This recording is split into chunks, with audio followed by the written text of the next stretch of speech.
Hey, what is the crack? It is me, the Minion from AllCast Irish Gamers. That right there is my gamer tag for Master Duel. Put yours in the comments and we will have a duel sometime. Also, make sure to like and subscribe. You'll be doing me a huge favour.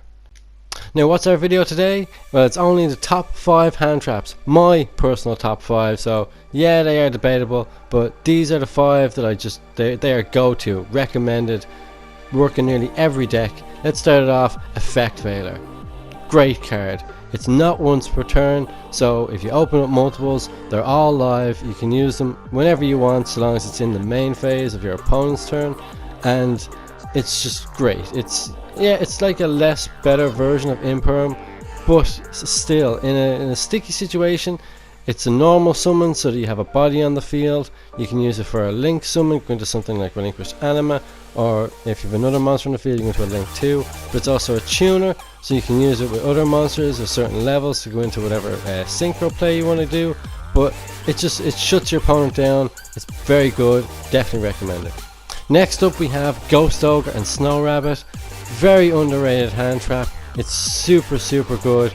It doesn't negate the effect of the monster, but when you know your opponent's on their last legs and they need that monster on the field to do their next play, Ghost Ogre, doesn't matter if their monster effect resolves, because Ghost Ogre is going to take out the initial monster, and now they don't have 2 monsters on the field to do whatever play they're looking for. I'm after taking out his tuner.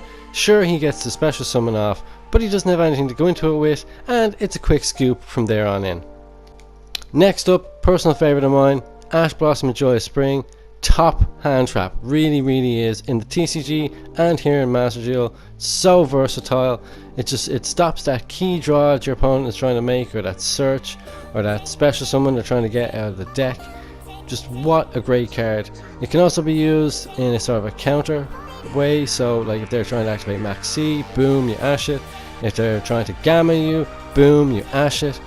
It's just a really top card. Like, I'm running 2 of it at the moment, because 2 is all you need. It's a once per turn card, so if you open up multiples of it, you can't use them all. You can only use them once, but it's just so good. It will cut your opponent out, leave them stunned, and that's it. So long as you got them right on their choke point, just a strong possibility they're just going to end turn right there and then boom, the pendulum swings back to you and it's your move. Let's roll.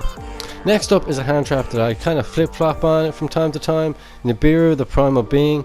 I take him out, I put him back in, I take him out, but then as soon as you get up into the higher ranks, especially up around Platinum, you gotta be running 2 of these bad boys.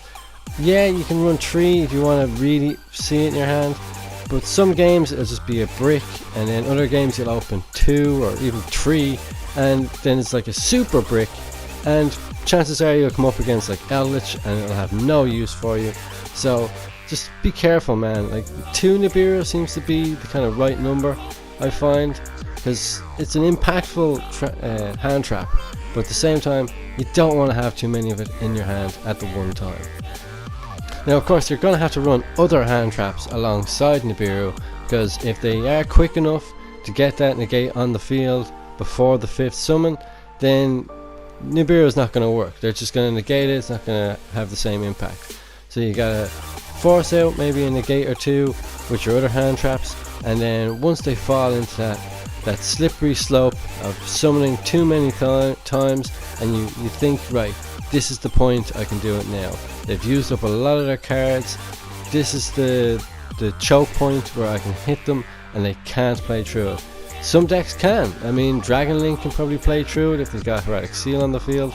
Emancipator could probably play through 2 Niburus if you could use it twice in one turn, but you can't. But it's still such a good card. It beats so many decks, and their end board ends up being just a giant rock token past turn. I've certainly saved my personal favourite for last, Infinite Impermanence. Super card. It's not once per turn.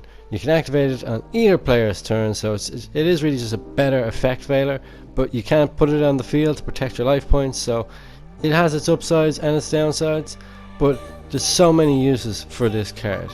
You know, going second, it's there, it's just a quick boom, negate your opponent.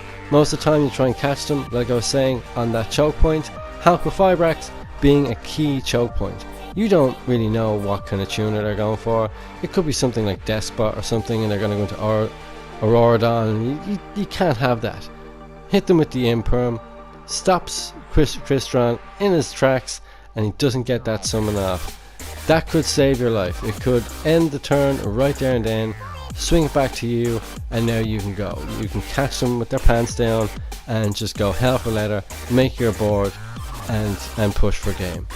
There is super applications to this card though, and it's not just for its sort of hand trap effect when you're going second, but it's also when you're going first and you have a chance to actually set it on the field, because that's when it really reaches its potential. So long as your opponent has a monster on the field and you have this card set in the same column as one of your opponent's spell or trap cards, that's it. You activate Infinite Impermanence and anything in the same column gets negated. And it's a lingering effect, so anything they put in that column after the activation will also be negated.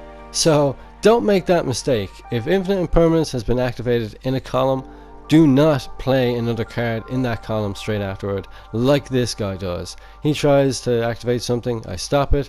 He uses Raigeki in the same spot, does nothing. Fantastic. But thanks for watching, guys. I'll see you in the next one.